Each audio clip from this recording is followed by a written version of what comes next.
Vamos então ao texto manuscrito inédito de 1931, uma introdução que Freud faz para que seja possível a análise da personalidade do ex-presidente americano. E aqui o texto ele vai falando sobre a dificuldade que é analisar uma pessoa que não seja ali num divã, dentro de um consultório, que já é um grande desafio, ainda mais a gente analisar alguém só a partir de informações que temos sobre quem o conheceu, sua biografia. Isso é um desafio muito grande para a psicanálise. Então, sempre quando um psicanalista, alguém que vai basear sua fala na psicanálise, vai falar sobre o indivíduo, sobre um comportamento, o que leva uma pessoa a ter esse ou aquele comportamento, nós precisamos sempre tomar o cuidado de esclarecer os nossos ouvintes que se trata de uma observação selvagem, vulgar, uma hipótese que estamos lançando que não necessariamente condiz com a verdade, porque a verdade de um indivíduo é muito mais profunda e de muito mais difícil acesso. Então, às vezes nós fazemos uma análise de uma personalidade, ou já vamos falar do presidente. Esse presidente é assim, tem um funcionamento assado. É muito difícil fazer isso, né? Às vezes nós estamos com um paciente há anos, há meses, e ainda podemos cometer erros grandiosos em uma interpretação de sua personalidade, do seu funcionamento. Mas, mesmo assim, a tentativa de fazer isso, aqui nas propostas que Freud faz, é muito elucidativa no sentido de ser didático, de exemplificar. Ok? Então não podemos tomar esses ensinamentos, esses conceitos que vamos ver aqui, para sair analisando todo mundo ou nos analisando. Isso seria muita covardia. O texto ele já começa lançando pressupostos da psicanálise importantes, sem muita explicação, sem rodeios, como eu disse no vídeo anterior, ele vai direto ao assunto. Ele já começa o texto dizendo que nós partimos da ideia de que a vida psíquica do ser humano atua desde o início uma força que chamamos de libido. Então é muito importante nós entendermos do que é que nós estamos falando em psicanálise quando falamos libido, sexualidade, bissexualidade, homossexualidade. Nós não estamos falando de relação sexual, não estamos falando só disso, ainda que estejamos também falando disso. Não é só disso que nós estamos falando. O que é libido? Libido na psicanálise é a força que atua, como ele acabou de dizer, a força que atua no psiquismo do indivíduo desde o seu nascimento. Abro um parênteses aqui para dizer que muitas coisas têm sido faladas sobre a vida intrauterina. Mas aqui até Freud, ele se arriscou a dizer pouquíssimas coisas sobre a vida antes do nascimento, porque é algo que nós não tínhamos ainda acesso. Hoje, com a tecnologia, nós temos muito mais acesso à vida intrauterina. Mas até aqui ele não fala disso. Então, o que podemos afirmar até Freud é que, a partir do nascimento, já atuam forças no ser humano. E a força que nos chama a atenção é a libido, que é o que nos move. Essa força que nós chamamos de Eros, que seria, e aí ele coloca aqui nesse texto de uma forma muito simplificada, tudo aquilo que nós chamamos de amor. Então, eu estou aqui dando essa aula, gravando esse vídeo com muita empolgação, gostando muito do que eu estou fazendo, e isso me faz ter vontade de estar aqui, isso me motiva a fazer. Ou seja, eu invisto libido nisso aqui que eu estou fazendo. Existe prazer sexual nisso aqui que eu estou fazendo, porque me traz satisfação. E a questão das pulsões para a psicanálise, essa força que nos move, e aqui nós estamos falando de libido, estamos, portanto, falando da tal da pulsão de vida. Quando nós falamos disso na psicanálise, não podemos perder de vista que Freud, nos seus conceitos, ele sempre usa paralelos. Paralelos àquilo que estava em voga na ciência da época. Então nós estamos num momento, quando Freud traz essas elucidações, num momento muito interessante da física, da eletricidade, a energia que corre, a descarga elétrica, esses conceitos. E é a partir desses conceitos, da corrente elétrica, que Freud ele vai explicar, vamos dizer assim, metaforicamente, o que acontece no nosso psiquismo. Que existe também uma energia que corre. Uma energia que corre e que essa energia retida, tal como a energia elétrica, gera tensão.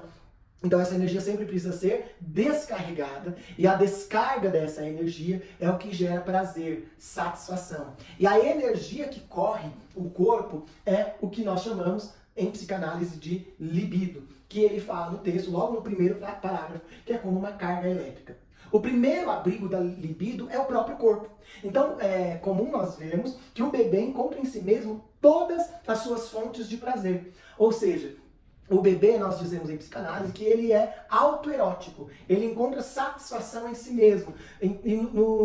sons que o seu corpo faz, as sensações que o seu corpo lhe traz, e ele se toca, ele se sente, ele se percebe. Então existe o autoerotismo, ou seja, a libido está voltada para o próprio corpo. E ao longo do desenvolvimento infantil, que aí nós falamos sobre o desenvolvimento da libido na infância, que não é algo que ele entra aqui nesse texto, já é uma teoria colocada, já estava posto isso, mas acredito que por causa da finalidade do texto ele não entra nisso, que ele fala das fases da psicossexualidade, a fase oral, a fase anal, a fase fálica. Aqui no texto ele não vai se aprofundar nisso, mas sabemos o que seria a fase oral, a fase anal, que a libido corre e em determinados momentos ela se fixa em determinadas partes do corpo. Essa então é a zona erógena, a zona onde a libido está voltada, o interesse, a satisfação sexual provém então daquela parte específica do corpo. Mas aqui nesse texto o foco é que o bebê encontra no próprio corpo, em regiões específicas do corpo e muitas vezes no seu corpo inteiro,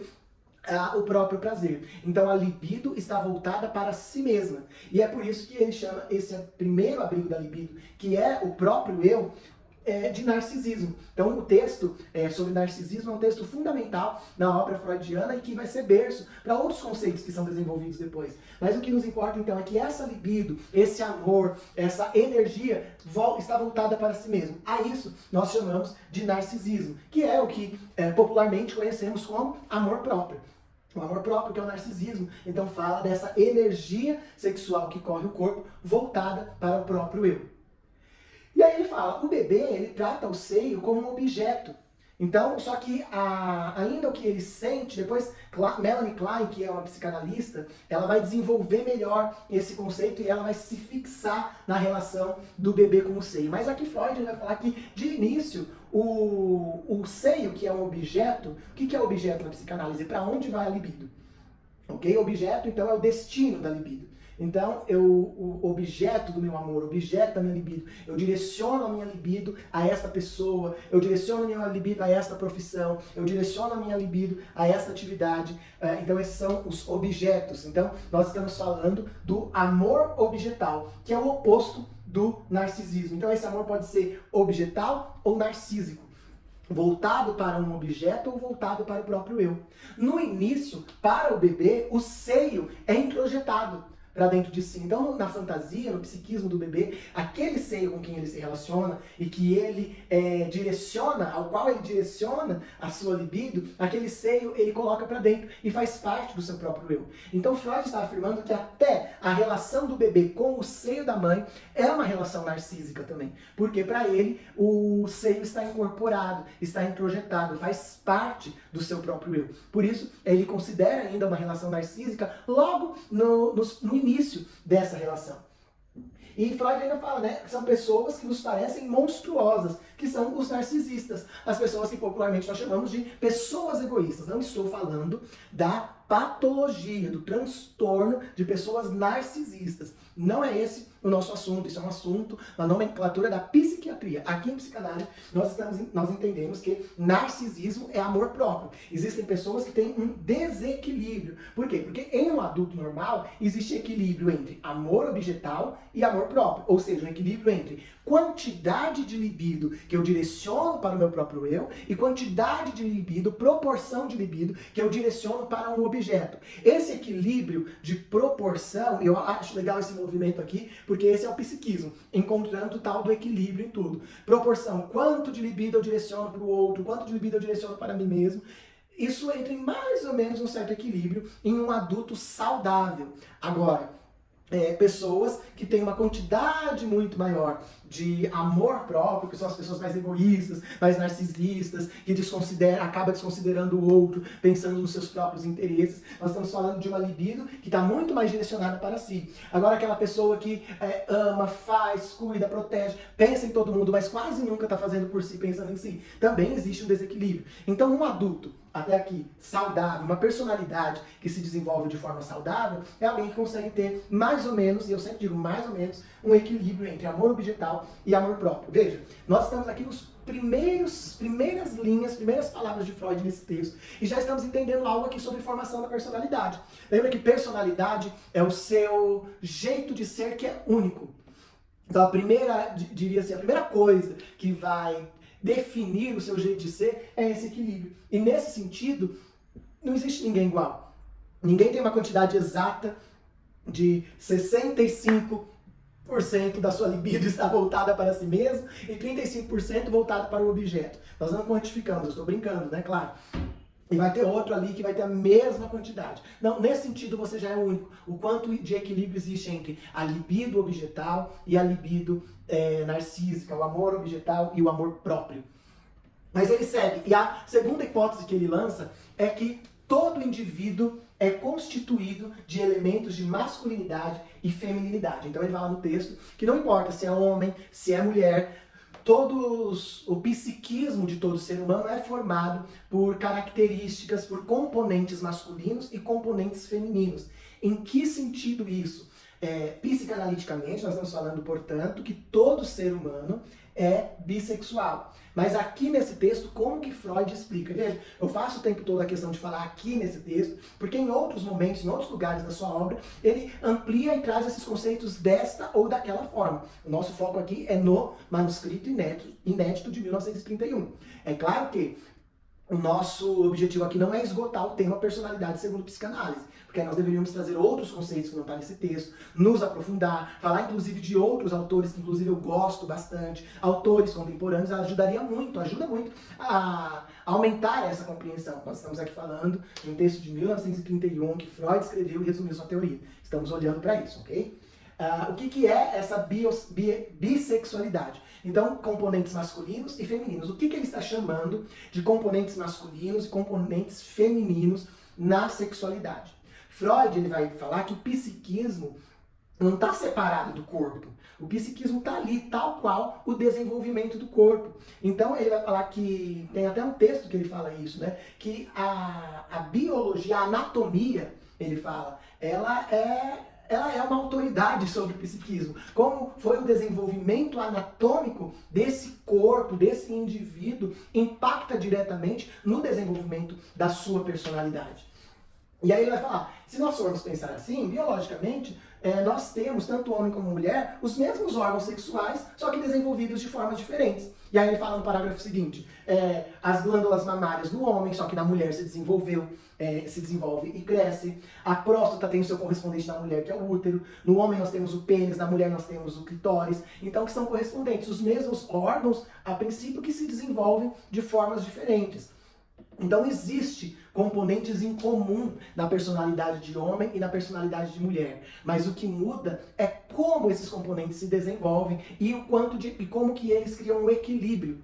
Então, se aqui no slide anterior a gente está falando que a personalidade ela vai ter a ver com esse equilíbrio entre amor objetal e amor próprio, nós estamos falando agora que existe um outro equilíbrio entre masculinidade e feminilidade em um único indivíduo.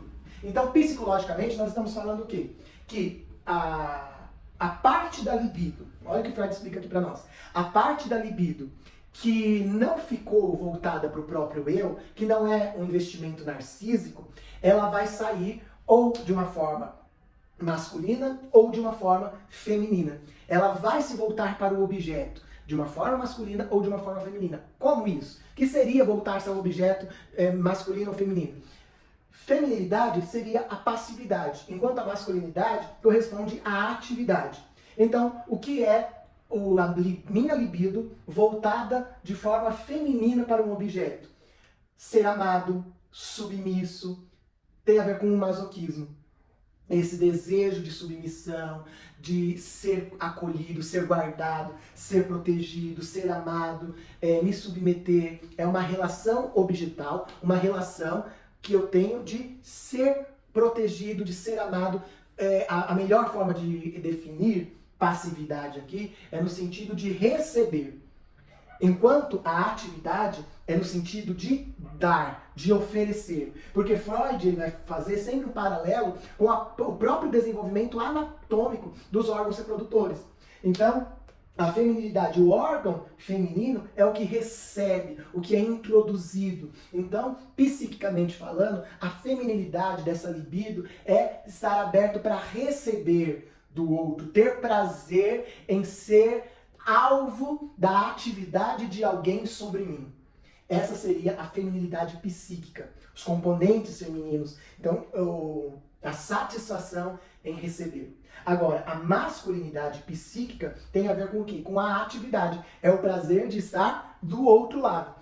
Que é o quê? A atividade. Amar, ter poder sobre, subjugar, mudar o mundo externo, fazer transformações no mundo externo. Que aí ele também vai falar que é colocar para fora, fazer, mudar, ter poder sobre, exercer autoridade, amar, cuidar, guardar, acariciar, proteger. Então, ser o agente ativo da ação na relação amorosa é, psiquicamente falando, a masculinidade. Então, veja, nós não estamos falando de estereótipo, nós não estamos falando de relação sexual nesse momento, nós estamos falando de psiquismo, um paralelo entre biologia e psicologia aqui. Então, a libido vai sendo, encontrando essas proporções, equilíbrios proporcionais entre narcisismo e amor objetal, e nesse amor objetal tem uma forma masculina e uma forma feminina de aparecer. Quanto de feminilidade e quanto de masculinidade cada personalidade apresenta. Essa proporção, olha o que ele afirma para nós, é constitucional. Se tem mais masculinidade, menos feminilidade, ou mais feminilidade e mais masculinidade, uma pessoa com uma tendência mais ativa, ou uma pessoa com uma tendência mais passiva, nesse sentido que eu expliquei o que é passividade e atividade, isso é constitucional. A pessoa já, constitucional que ele está falando aqui, é claro que outros autores vão entender isso de outra forma, mas aqui Freud está nos falando de algo que não é adquirido, ele não aprendeu ser assim. Já veio de fábrica com essa tendência a ter prazer mais no que recebe do que no dá. E aí, vamos ler aqui 2 trechos desse assunto, porque eu acho que é um assunto que pode causar confusão, né? E muitas pessoas acabam dizendo que Freud afirmou coisas que na verdade ele não afirmou. Então, por isso, é importante não ficar só nesse texto. Os nossos vídeos aqui, essas aulas, são só nesse texto. Mas esse texto não é tudo de Freud. Mas algo que eu acho que é bastante esclarecedor é o que ele escreve na página 41.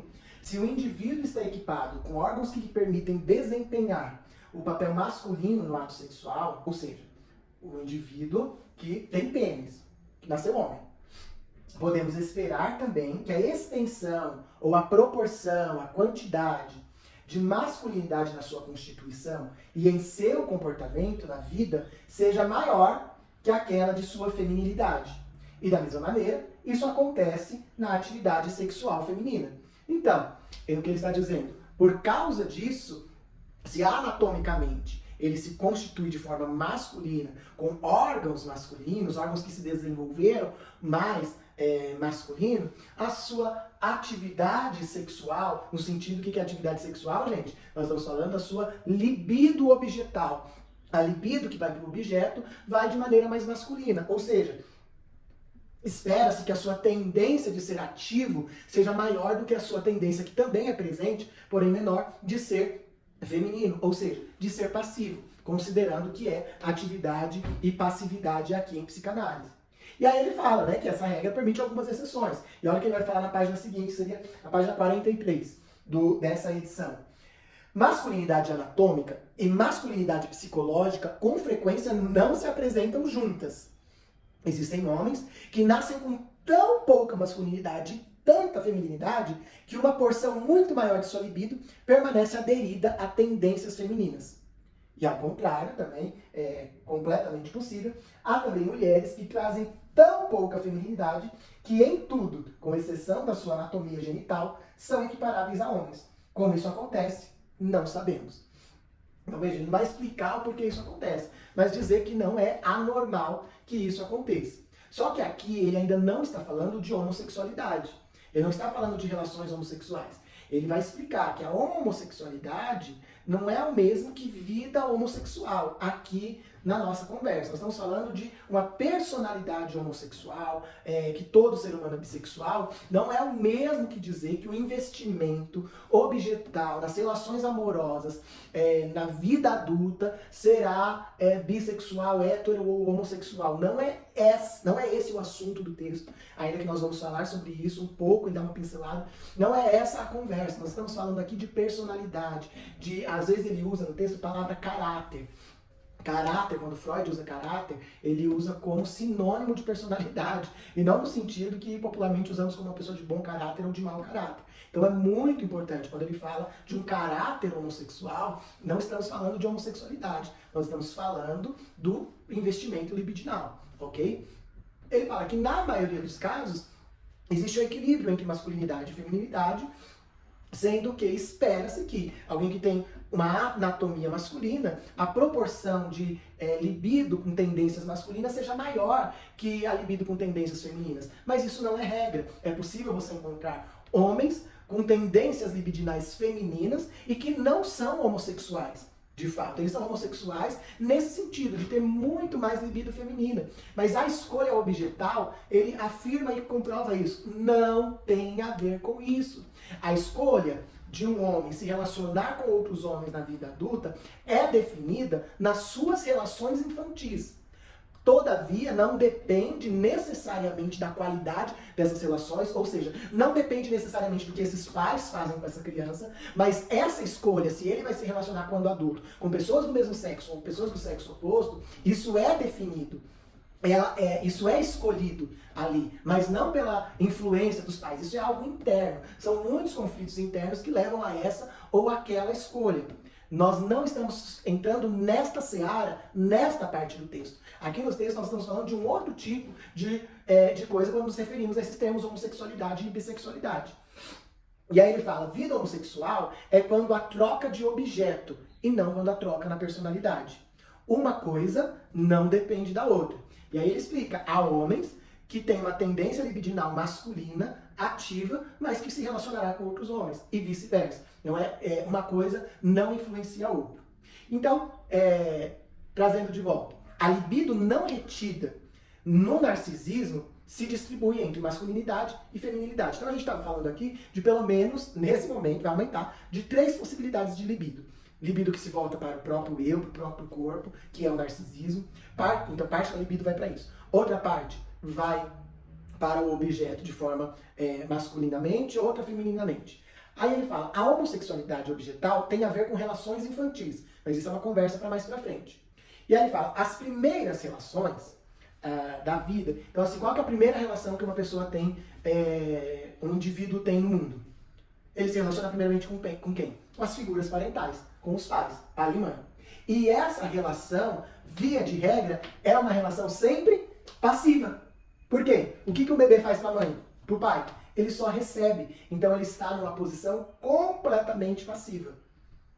Então, via de regra, todos nós nascemos em uma posição, psiquicamente falando, de exercício libidinal. Primeiro narcísico, depois de passividade em relação ao objeto. E qual é o desejo de toda criança? O desejo por atividade. Então existe na fantasia da criança um desejo muito grande de, alguns vão entender como, superar os pais. O que é superar os pais? Um dia está na posição deles. Hoje eu estou numa posição passiva. Tenho o desejo de um dia poder direcionar essa libido de forma masculina, ou seja, ativa, de forma ativa. Então agora nós estamos falando que existem 4 possibilidades em relação à libido objetal. A libido, passividade em direção à mãe, passividade em direção ao pai, atividade em direção à mãe, atividade em direção ao pai. Ou seja, uma relação em que a libido masculina vai para a mãe, libido masculina para o pai, mas também libido feminina para a mãe, libido feminina para o pai. São 4 possibilidades que acontecem concomitantemente, vai e volta desse jeito, daquele jeito, muda, não muda, se equilibra, os 4 ao mesmo tempo. Mas nós podemos pensar que são então 5 direções. Além dessas 4 direções da libido, não podemos esquecer da primeira, que é a libido que se volta para o próprio eu. Então, pensando nisso aqui, nesse campo de possibilidades, é que nós adentramos em qual? No complexo do Édipo. Complexo de Édipo, que então será um assunto que nós vamos olhar com mais cuidado. Mas assim, muita coisa foi escrita sobre o complexo de Édipo. Freud não dedicou um texto específico ao complexo de Édipo, mas em momentos diferentes da sua obra ele fala disso. Esse é um texto que ele explica do complexo de Édipo a partir de uma outra perspectiva, que é essa que nós estamos seguindo, que para mim é a melhor lógica para entender o complexo de Édipo. Vamos continuar então no texto no próximo vídeo.